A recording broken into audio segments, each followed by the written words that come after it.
ሰላም ሰላም እንዴት ናችሁ? የደሱ ሄልዝ ቤተሰቦች እኔ እግዚአብሔር ይመስገን ደህና ነኝ። በያላችሁበት ሰላማችሁ ይብዛ።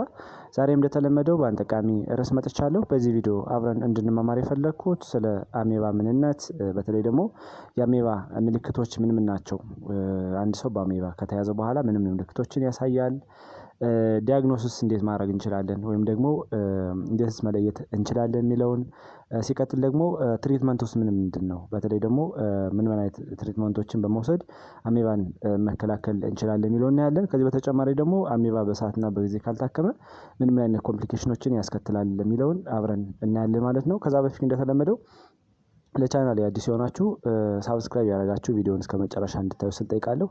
ወደ ቪዲዮ እንሂድ። ወደ ዋናው ሀሳብ ስገባ አሜባ እንደሚታወቀው ኢንቶ አሜባ ስቶሌቲካ በሚባል ጥገኛ ተዋሲያን የሚመጣ የበሽታ አይነት ነው ማለት ነው። ስለዚህ ፕሮቶዞአል ኢንፌክሽን ነው ማለት ነው። አብዛኛውን ጊዜ ምንም ምልክት ሳያሳይ በተለይ ደግሞ ወደ 90% አካባቢ ምንም ምልክት ሳያሳይ በአንጀት ውስጥ ይቆያል ማለት ነው። ነገር ግን በበሽታው የተያዘ ሰው በሚጸዳዳበት ጊዜ በተለያዩ ነገሮች ከአንድ ሰው ወደ አንድ ሰው ሊተላለፍ ይችላል ማለት ነው። በተለይ ደግሞ በተበከለ ውሃ፣ በተበከለ ምግብ፣ ፑር የሆነ ሳኒቴሽን ወይም ደግሞ ከሃይጂኒክ ጋር ተያይዞ ጥሩ ነገር ከሌለ በዚህም ሊተላለፍ ይችላል ማለት ነው። ስለዚህ እንደሚታወቀው አሜባ በጊዜና በኤርሊ ካልታከመ የተለያዩ ኮምፕሊኬሽኖችን ወይም ደግሞ ችግሮችን ያስከትላል ማለት ነው። በተለይ ደግሞ አንደኛ ኢንተስታይን ይጎዳል። ሲቀጥል ደግሞ በቀስ እያለ ማይግሬት እያደረገ ወደ ተለያዩ ኦርጋኖች በተለይ ደግሞ ወደ ሊቨር በመሄድ አሜቢክ ሊቨር አብሰስ ያስከትላል። ብሬን ላይ በመሄድ ብሬን አብሰስ ሊያስከትል ይችላል። ሳምባ ላይ በመሄድ ደግሞ ላንግ አብሰስ እና የተለያዩ ፕሎራል ኢንፊውዥን ሊያስከትል ይችላል ማለት ነው። ምልክቶቹን ስናይ እንግዲህ ወይም ደግሞ ሲምፕተሞችን ስናይ በሶስት መንገድ ከፍለን እናያቸዋለን ማለት ነው። አንደኛው ምንም ምልክት ማያሳይ ወይም ደግሞ ነን ሲምፕተምስ ስለምንጠራቸው ቅድም የጠቀስናቸው 90% አካባቢ አሜባ ሰውነት ውስጥ ተገባ፣ በተለይ ደግሞ ኢንተስታይን ላይ ተገባ በኋላ ምንም አይነት ሲምፕተም ወደ 90% አካባቢ አያሳይም ማለት ነው። ሁለተኛውን ስናይ የተወሰነ ምልክት የሚያሳዩ ሰዎች ወይም ደግሞ ማይልድ የሆነ ሲምፕተም የሚያሳዩ ሰዎች ወደ 10% አካባቢ የሚሆኑት ናቸው ማለት ነው። በዚህ ጊዜ ዲያሪያ ይኖራል። በተለይ ደግሞ ከ3 እስከ 8 ጊዜ በቀን ፐር ዴይ ወይም ደግሞ ፐር 24 አወር ተቅማጥ ከ3 እስከ 8 ጊዜ ሊጸዳዱ ይችላሉ። ሙከስ የሆነ በተለይ ደግሞ በደንብ ይሄ ንፍጥ ነገር ንፍጥ ያዘለ ስቱል ወይም ደግሞ ሰገራ ሊጸዳዱ ይችላሉ። ሌላው ደግሞ አብዶሚናል ክራምፕ ይኖራል። በተለይ ደግሞ ከፍተኛ የሆነ የሆድ ቁርጠት ሊኖር ይችላል ማለት ነው። ሌላው ደግሞ ከፍተኛ የሆነ ድካም ወይም ደግሞ ፋቲግ ሊኖር ይችላል ማለት ነው።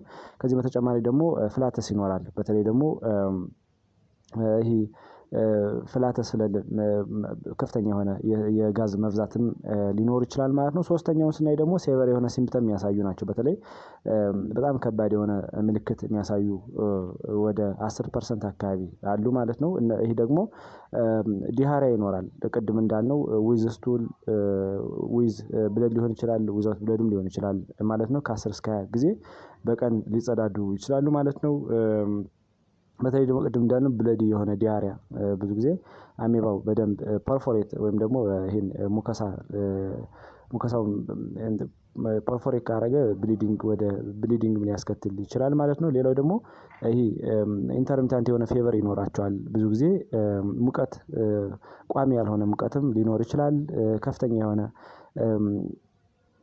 ሌላው ደግሞ ቮሚቲንግም ይኖራል ወይም ደግሞ ወደ ላይ ማስመለስም ሊኖር ይችላል።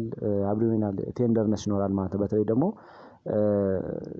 በፊዚካል ኤግዛሚኔሽን ጊዜ ቴንደርነስ ሊኖር ይችላል ማለት ነው። ሌላው ዌት ሎዝ ነው።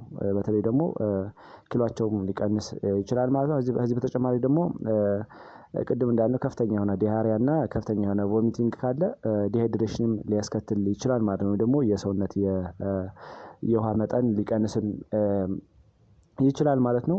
ሪስክ ፋክተሮችን ስናይ ብዙ ጊዜ ቅድም እንዳልነው በተለይ ደግሞ በጣም በዲቨሎፒንግ በሆኑ ካንትሪዎች የሚኖሩ ሰዎች በተለይ ደግሞ ንጽህናው ያልተጠበቀ ውሃን የሚጠቀሙ ሰዎች ብዙ ጊዜ ለዚህ በሽታ ተጋላጭ ናቸው ተብሎ ይታሰባል። ሌላው ፑር የሆነ ሳኒቴሽን ነው። ደግሞ ይሄ ፑር የሆነ ሃይጂኒክ አክቲቪቲ ባለበት ኢንቫይሮንመንትም ከፍተኛ የሆነ የመተላለፍ አቅሙ አሜባ ከፍተኛ ነው ማለት ነው።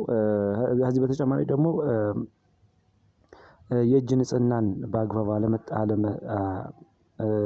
የእጅ ንጽህናን በአግባቡ አለመጠበቅ ነው። በተለይ ደግሞ ከሽንት ቤት መልስ ምግብ ከማዘጋጀታችን በፊት ሌሎች የተለያዩ እቃዎችን ከመንካታችን በፊት የእጅ ንጽህና የማይጠብቁ ሰዎች ብዙ ጊዜ በአሜባ የመጠቃት አቅማቸው ከፍተኛ ነው ማለት ነው።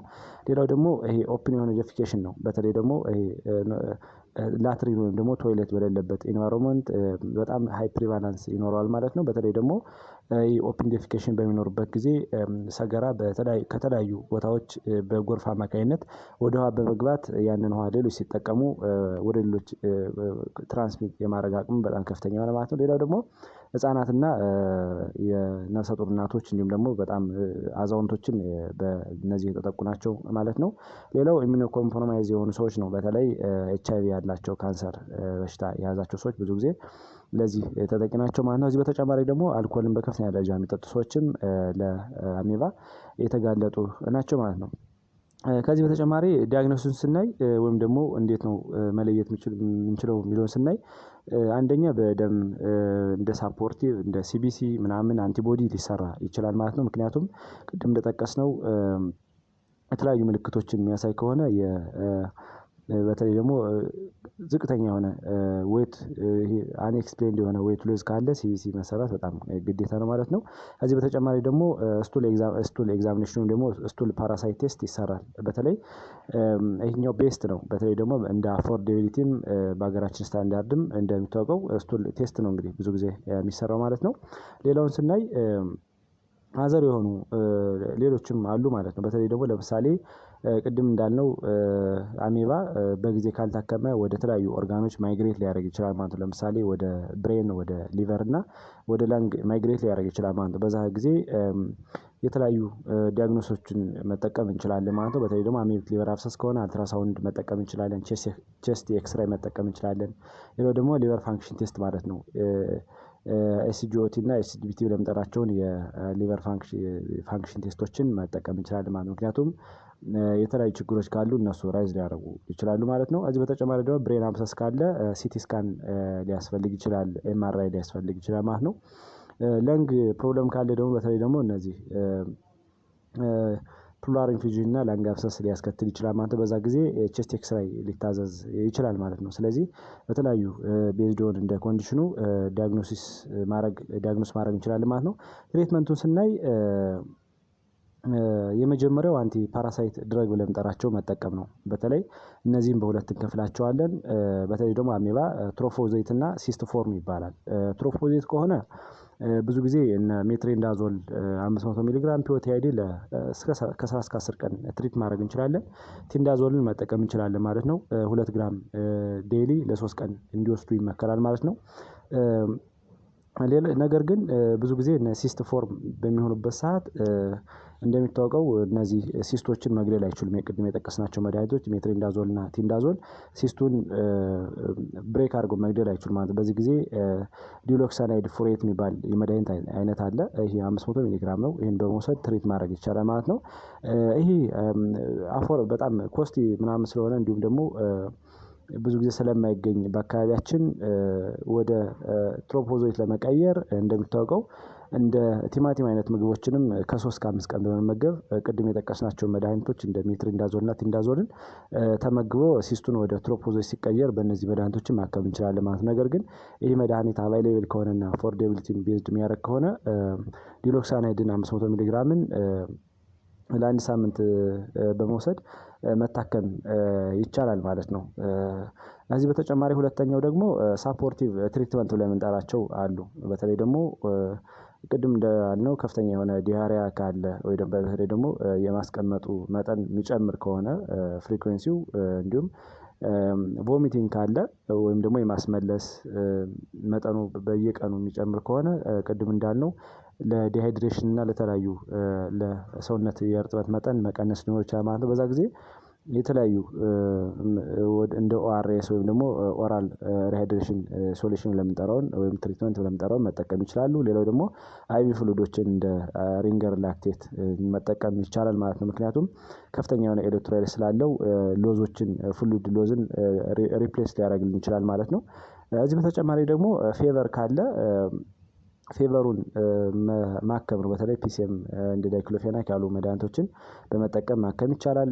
ዌይት ሎዝ ካለ ደግሞ ቅድም እንዳልነው ባላንስ ዳይት እንዲጠቀሙ ማድረግ ነው ማለት ነው። ሌላው ፔንክለርን እንዲጠቀሙ ማድረግ ነው። በተለይ ደግሞ ቅድም እንዳልነው ከፍተኛ የሆነ አብዶሚናል ፔን ካለ ቴንደርነስ ካለ አንቲፔኖችን እንዲወስዱ ማድረግ እንችላለን ማለት ነው። ሶስተኛው ሰርጀሪ ነው።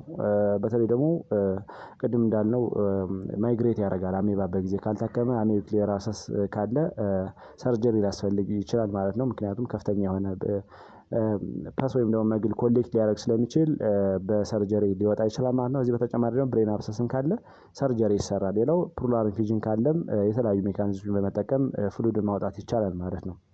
አራተኛውና የመጨረሻው የአኗኗር ዘይቤን ማስተካከል ነው። በተለይ ደግሞ የግል ንጽህናን በአግባቡ መጠበቅ። አንድ ሰው ሽንት ቤት ከሄደ በኋላ ከተመለሰ በኋላ በደንብ እጁን መታጠቦች ማድረግ አለበት። ምግብ ከማዘጋጀቱ በፊት ምግብ ከመብላቱ በፊት እና የተለያዩ ነገሮችን አክቲቪቲዎችን ከሰራ በኋላ ምግብ እጁን በስርዓት መታጠብ አለበት። በተለይ ደግሞ አሁን የጠቀስናቸውን በመጠበቅ የግልና የአካባቢ ንጽህናን በመጠቀም የአኗኗር ዘይቤን በማስተካከል አሜባን መከላከል እንችላለን ማለት ነው። ከዚህ በተጨማሪ ደግሞ እንግዲህ በጊዜ ካልታከመ አሜባ ኮምፕሊኬሽን ይኖረዋል። በተለይ ደግሞ ሴቨር የሆነ ኮምፕሊኬሽኖችን ያመጣ ይችላል ማለት ነው። በተለይ ደግሞ ሞስት ኮመን ብለን የምንጠራው አሜቢክ ሊቨር አብሰስ ነው። በተለይ ቅድም እንደጠቀስነው ይሄ የኢንተስታይናል ይሄ ፓራሳይት ወደ ጉበት በመሄድ የጉበት መግል እንዲከሰትና ጉበት ሊጎዳ ይችላል ማለት ነው። በዛ ሂደት ጉበት ላይ ከፍተኛ የሆነ አሜቢክ ሊቨር አብሰስ ቢባል ያስከትላል ማለት ነው። አንጎል ላይም ቅድም እንዳልነው ብሬን አብሰስ ያስከትላል። የሳምባ ጉዳትም ያስከትላል እንደ ፕሉራል ኢንፊዥን ላንግ አብሰስ ሊያስከትል ይችላል ማለት ነው። ስለዚህ በሰዓትና በጊዜው መታከም እንዳለበት ነው እዚህ ላይ የምነግራችሁ።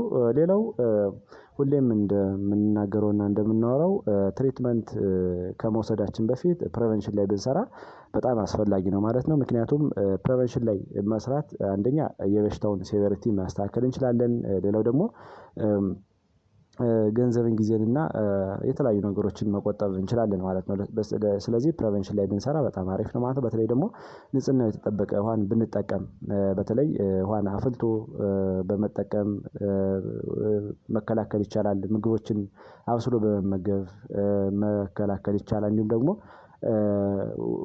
ንጽህናችን የግልና የአካባቢ ንጽህናን በመጠቀም በመጠበቅ መከላከል እንችላለን ማለት ነው። በሽታው በተለይ ደግሞ ምግብ ከመብላታችን በፊት ከሽንት ቤት መልስ የተለያዩ ነገሮችን ፕሪፔር ከማድረጋችን በፊት ንጽህናችን ብንጠብቅ ይሄን የበሽታ ትራንስሚሽን መገደብ እንችላለን ማለት ነው። ከዚህ በተጨማሪ ደግሞ ቅድም እንዳልነው ይሄ ኦፕን የሆነ ዴፊኬሽንን መከላከል ነው። በተለይ ደግሞ ሽንት ቤትን በመስራት የተለያዩ ሰገራን ሂዶ ሽንት ቤት በመስራት መጸዳዳት ይቻላል ማለት ነው። ምክንያቱም ሰገራ እንግዲህ በተለያዩ በጎርፍም በተለያየ ምክንያትም ከአንድ ሰው ወደ አንድ ሰው ሊተላለፍ ይችላል ማለት ነው። በዛ ሂደት ሰገራ ደግሞ ኦፕንሊ ዴፊኬት የሚያደርጉት ሆነ ሰዎች ብዙ ጊዜ ወደ ውሃን ሄዶ ሊበክል ይችላል። የተለያዩ ምግቦችን ሊበክል ይችላል። ከዚህ በተጨማሪ ደግሞ እንስሳትም ከአንድ ቦታ ወደ አንድ ቦታ ይዘውት ሊንቀሳቀሱ ይችላሉ ማለት ነው። በዛ ሂደት ከአንድ ሰው ወደ አንድ ሰው ይተላለፋል ማለት ነው። ስለዚህ ትራንስሚሽን ለመቀነስ ሽንት ቤትን ሰገራን እና የተለያዩ ጽዳጆችን በስርዓት መጠቀም አስፈላጊ ነው ማለት ነው። እንግዲህ ለዛሬ ያለን ትምህርት እዚህ ላይ ጨረስን። ቀጣይ የምለቃቸው ቪዲዮዎች ለእናንተ እንዲደርሷችሁ ላይክ፣ ሼር እንዲሁም ሳብስክራይብ ያደርጋችሁ እንድታበረታችሁ እጠይቃለሁ። ባይ ባይ።